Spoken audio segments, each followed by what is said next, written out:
والاهلي اتغير بالعناصر بتاعته، غير كمان ولعب على الهجمه مرتده، وكان ممكن يجيب هدف واثنين عن طريق الشحات وعن طريق كمان كهرباء، ولكن عدم الجماعيه الفينش كان قليل جدا، وده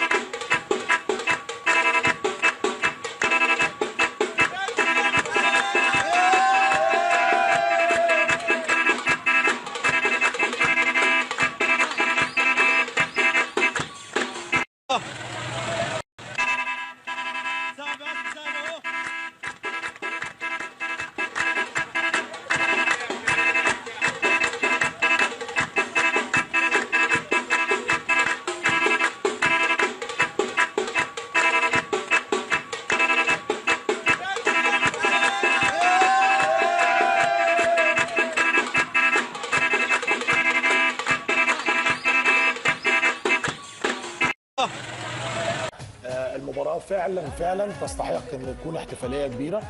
استمتعنا باللقاء على مدار ال 120 دقيقة. ولو اتكلمنا في كهرباء. نعم اخويا، نعم معاك. مبروك، الف مبروك. وخليني اسالك عن المستوى في الفترة الأخيرة، كلام كتير جدا جدا وامور كتيرة. قول لي نزلت وانت عارف تفصل كل اللي كان بيحصل حواليك ده ازاي؟ وهل الراجل كان بيتكلم معاك في الجزئية ديت ولا لا؟ الله يبارك فيك. طبعا يا ابراهيم انت عارف انت اخويا وحبيبي وقريب مني جدا. الفتره اللي فاتت ديت انت عارف انا كنت بمر بايه.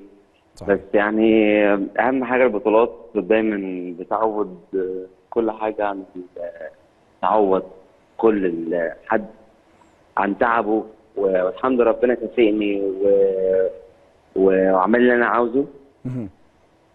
دي حاجه. تاني حاجه يا ابراهيم، انا يمكن انا زعلان جدا من اللي بيحصل في الاجواء المصريه، في التلفزيون، ان انا ماليش ذنب في اي حاجه وبتحط اسمي في كل حاجه في الدنيا. فبالنسبه لي انت عارف طبعا لما حد كده يبقى انسان كده يحصل له الحاجات دي كلها بيصعب عليه نفسه. انا طبعا اتفضل. الناحيه دي بتعرف تتغلب عليها ازاي؟ يعني في ضغوط كتيره عليك منذ توقيع الغرامه والفتره الاخيره فيما يتعلق بمساله الايقاف، كل التفاصيل الكتيره اللي انت مريت بيها ديت، عرفت تفصل ازاي وانت بتتكلم في مباراه مهمه، مباراه سوبر؟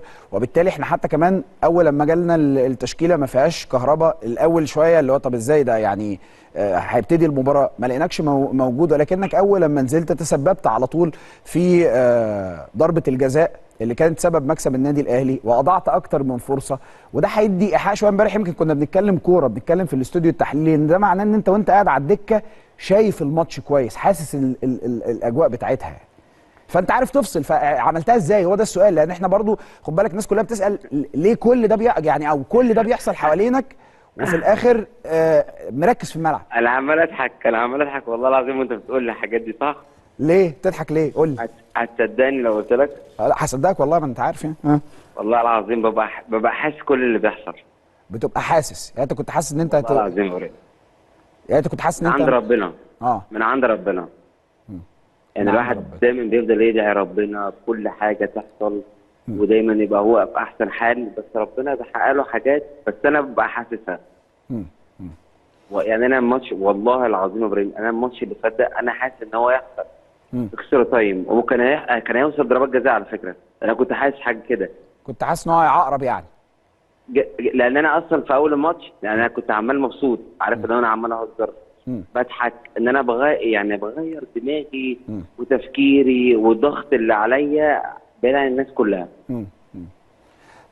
ازاي ربنا كرمني؟ حتى كابتن سام يعني لو كلمت كابتن سام قمصان سالته هيقول لك انا قلت لكابتن سامي ان انا هنزل الشوط الثاني ان شاء الله ربنا يكرمني واعمل حاجه للفريق.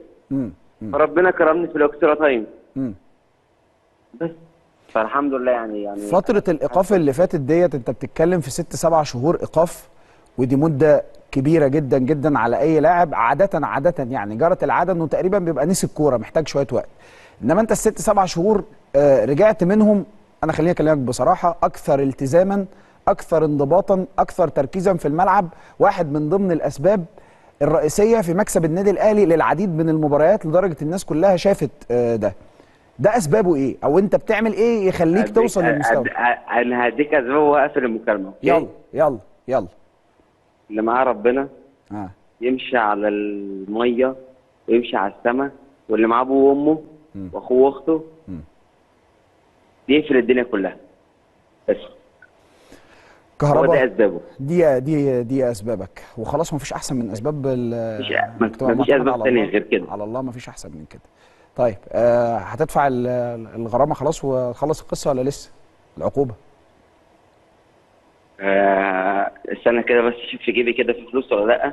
ما انت اكيد معاك فلوس، ده انت على قلبك قد كده. لا معيش غير 2 جنيه والله. معايا 2 جنيه و5 جنيه هفطر بيهم الصبح على فول طعميه.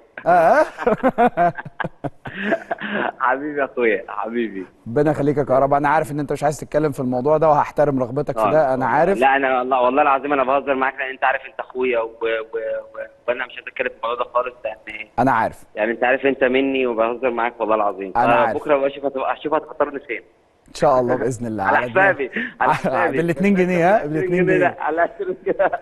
بالتوفيق يا كهربا. انا بشكرك يا حبيبي شكرا جزيلا، وبالتوفيق ان شاء الله باذن الله. بشكرك شكرا جزيلا. كهربا نجم النادي الاهلي.